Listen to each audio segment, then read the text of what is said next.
maybe we could just end today with a couple of minutes of speculation about open questions that I personally think are interesting about this. Firstly, great thanks to Ursula and Antoine and Melissa, our people in the front row here. A really nice set of talks. So, also, if you're not interested, you can. I want to go away, but this will just take a couple minutes. Some sort of. I just wanted to mention some open problems that it's sort of annoyingly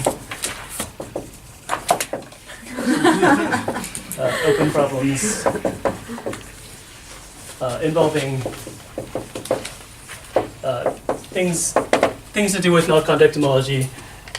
These are pretty open-ended. So one of them is null contact homology is some invariant that's associated to knots, and if this were at all like some other Floer theoretic knot invariants that we know of, you could incorporate more topological information into it. So, for instance, somehow incorporate cobordisms or concordances of knots, not Legendrian knots, of smooth knots, or somehow basically anything. So if you have a knot and you have a Seifert surface, it would be nice to include the information about the Seifert surface into this picture. My dream would be that you could use this to say something about, for instance, the slice or Seifert genus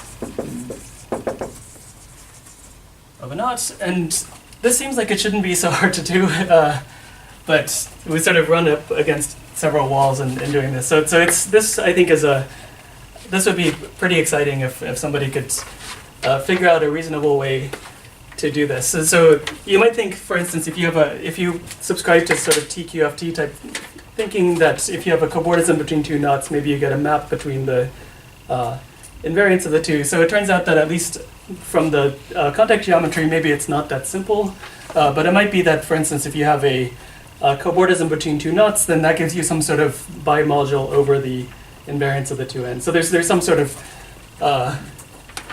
symmetry that means that you shouldn't expect to get a map from one end to the other end, because that's just not how it works with Lagrangian cobordisms. Okay, so that's one thing that I would really like to see while we're doing a wish list. As Antoine mentioned, you can do this sort of construction that we saw today for any submanifold. So let's say smoothly embedded submanifold in any smooth manifold. Maybe it's easiest if M is Rn because the unit cotangent bundle has no closed Rabe orbits, but you could still try to do this for any manifolds. It'd be nice to know what the analog of null contact homology was in other circumstances, for more general submanifolds sitting inside of any manifold, and I have some examples. So one of them would be surfaces. Sorry, more general than just S1 sitting in R3? More general than S1 sitting inside of R3. So, for instance, M could be, well, I'll give some examples, but like M could be Rn, and you could look at any codimension submanifold inside of here. I mean, this is a smooth construction, so you don't even need to limit yourself to codimension two things. It's interesting in other codimensions as well. But if you do want to look at codimension two things, surfaces inside of R4 is an obvious candidate. And here, there's some hope that you could come up with some sort of combinatorial theory for this. So I guess there's some result that says that, wait, is this more than I want to claim? I think, so if you take a standard S2 inside of R4, then you can, the analog of the Alexander theorem says that you can sort of braid any surface in a neighborhood of that. That sounds correct? So that it becomes a branched covering over S2, branched over some number of points, and the monodromy around each of the points is actually encapsulated by some braid. So the point is that any surface inside of R4 you can actually describe in terms of some finite collection of braids. It's just normal braids. So you can hope that data is enough to get some sort of combinatorial model for what the LCH of the conormal of this surface would be inside of the cosphere bundle of R4. That's something. You can even do surfaces inside of a 3 manifold. Surfaces inside of R3, I think we know how to write down. Is that true? I think I can write down a DGA that should correspond to the Legendrian contact homology of the conormal lift. But inside of general 3 manifolds would be interesting, and in particular I have in mind if you have a Hegardt splitting of a three manifolds. So the Hegardt surface itself is a surface inside of the 3 manifolds. So you get some sort of invariant of the isotopy class of that surface. I don't know how interesting that is, but maybe there's some sort of bit of that information that actually is invariant under the choice of Hegardt splitting. This is just fantasy. So, you know, if that were the case, then maybe one could come up with nice 3 manifold invariants out of this. I don't know. Sorry, I'm just not. I think it's interesting to have invariants of Hegardt splitting. It would also be interesting to have. Yeah. So what is known about this? Because Janko was asking me this the other day. So Hegardt splitting. Yeah. I don't know what. Yeah. Okay. Sorry. And one last thing that is your invariant refining with, like, can you define this J with the extra information of curves inside the surface? Can you define? What does that mean? I understand there's a DJ associated with the surface inside, say, R3. Ah, yes. If I now attach a bunch of curves, can you actually refine so this is encoded somewhat? I don't see that. Yeah, but I'm just asking a question. Can that be refined? Yeah, I don't see that it's. At least I don't see any obvious way to do this, but maybe. No, just a minute. Yeah. Maybe we change. No, I understand. Yeah, so, but maybe, you know, if you have a Hegardt splitting, then the fact that your surface actually bounds a handle body maybe gives you some extra structure, but I don't know.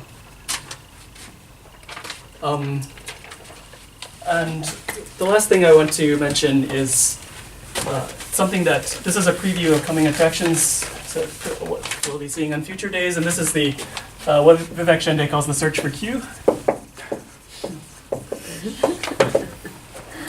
It occurs to me, was there a Star Trek episode with this name? Because if that's true, then I feel very sad. Okay, so... Sad that I can say I don't think so. Okay, good. So the DGA that we've been seeing today, there's various ways to write it, but maybe the one way you can do it is over, what was it, Z brackets H2. So this is Z lambda plus or minus mu plus or minus.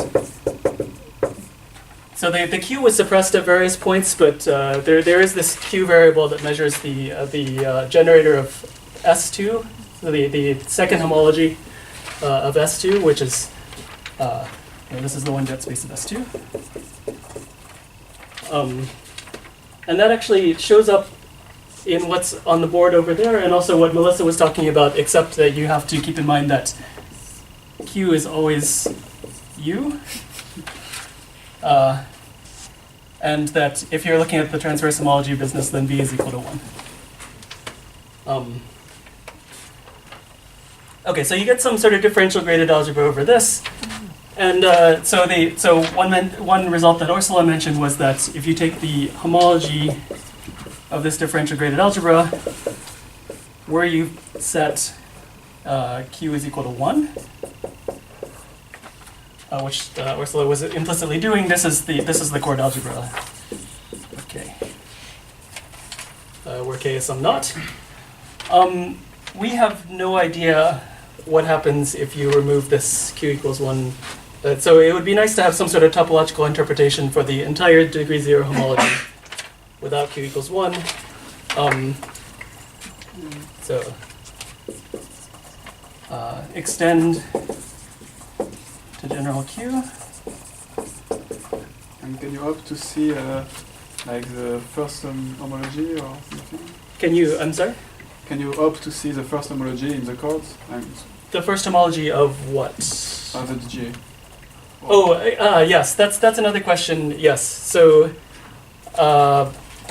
we actually have a candidate for what the higher dimensional homologies should be for this DGA, and at least when q equals 1 in terms Yeah. of string topology, which is coming, I think. Okay. But it's conjectural. I mean, I think we know nothing. So why would we be interested in this? Well, firstly, I think it would just be interesting to see what this is, and maybe it would also relate to this transverse homology that we heard about, where instead of setting q equals 1, you set q equals 0. But also, this q parameter is going to turn out to be important in tomorrow's story, so this is going to be correspond to some sort of Kähler parameter in the topological string theory picture. So it would be nice to be able to see it over here because it turns out to be actually a really crucial part of the story. So the question is how to see in various contexts. So one of them is in the chord algebra. And again, what I mean by this is how to extend the definition of the chord algebra to incorporate Q. And related to this, I think we'll see on Friday, maybe there's some way to understand what the chord algebra is in terms of something called string topology. But again, it is only when Q is equal to 1, so we don't know how to see general Q for this. And finally, the thing that Vivek is most interested in is there's also some relation, which I guess we'll see some of on Thursday, between this story and constructible sheaves. And again, in the sheaf picture, I think they can recover a lot of this story, but again, with Q being equal to 1. And so it's not clear what this extra Q parameter is doing. And I think somehow that's an important question to ponder. That was it. If anybody else has open questions that you want to suggest, you're welcome to throw them out there. But that was what I I have a had. question. I don't know if it's open, but it looks like if you have an automorphism, say at the knot complement preserving the knot, Mhm. then you should get an automorphism of the knot contact homology in some sense. Yes. Can you use to detect symmetries of knots? So I feel like maybe we discussed this in person before. Is that true? Maybe somebody else asked me recently.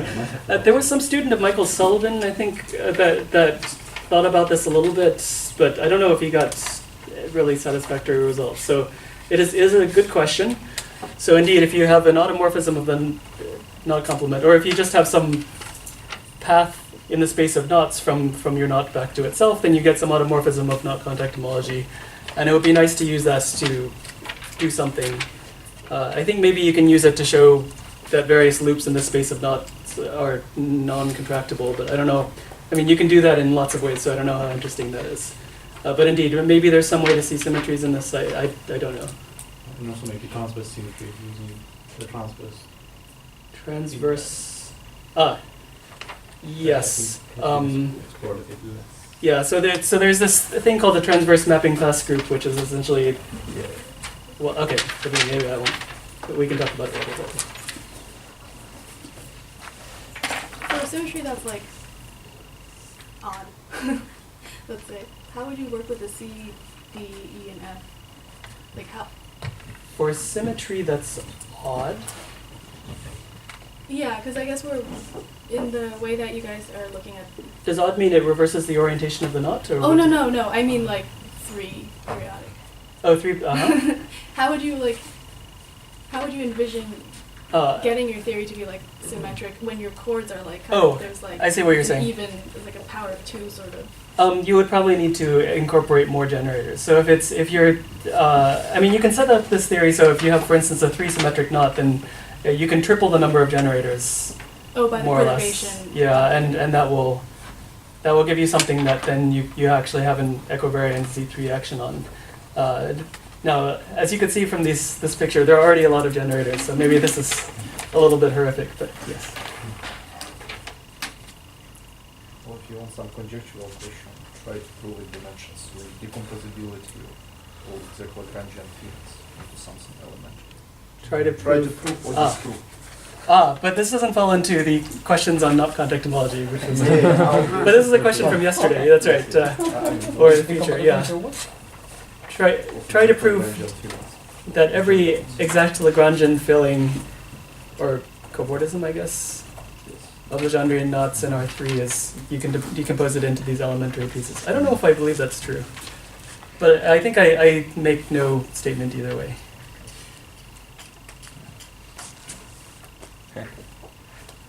I can thank Lenny for that Oh, list. is that something?